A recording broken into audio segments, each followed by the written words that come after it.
Hi అండి, అందరికీ నమస్కారం. Welcome to Vijaya media. ఇప్పుడే అందిన వార్త. దేశమంతా షాక్.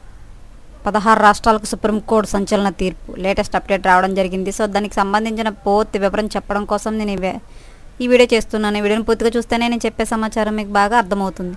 అలాగే వీడియో నచ్చితే వీడియోకి లైక్ ఇచ్చి నన్ను సపోర్ట్ చేయండి. చాలామంది సబ్స్క్రైబ్ చేసుకోకుండా చూస్తున్నారండి.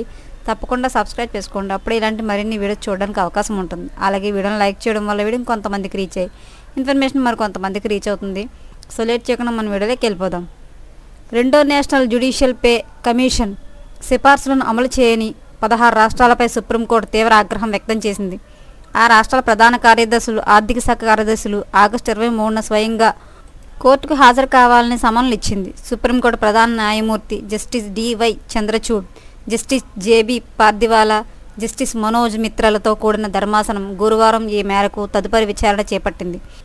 కోర్టు సహాయకునిగా వ్యవహరిస్తున్న న్యాయవాది కె పరమేశ్వర్ ఇచ్చిన నివేదికను ధర్మాసనం పరిగణలోకి తీసుకుంది. ఈ మేరకు ఆంధ్రప్రదేశ్, తమిళనాడు, ఒడిశా, కేరళ, రాజస్థాన్, పంజాబ్, మధ్యప్రదేశ్ తదితర రాష్ట్రాలకు సర్వోన్నత న్యాయస్థానం సమన్లు జారీ చేసింది.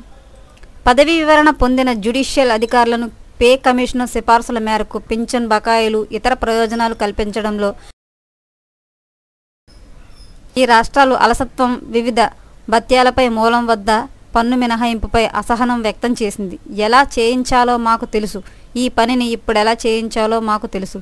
ప్రమాణం పత్రం దాఖలు చేయకపోతే ప్రధాన కార్యదర్శి హాజరు కావాలని మేం చెప్పినంత మాత్రాన అది దాఖలు కాదు. మేము వారిని జైలుకు పంపడం లేదు. వారు ఇక్కడకు వస్తే ప్రమాణపత్రం కూడా వస్తుంది. 7 అవకాశాలు ఇచ్చినా పూర్తి స్థాయిలో అమలు చేయడంలో అనేక రాష్ట్రాలు విఫలమయ్యాయి.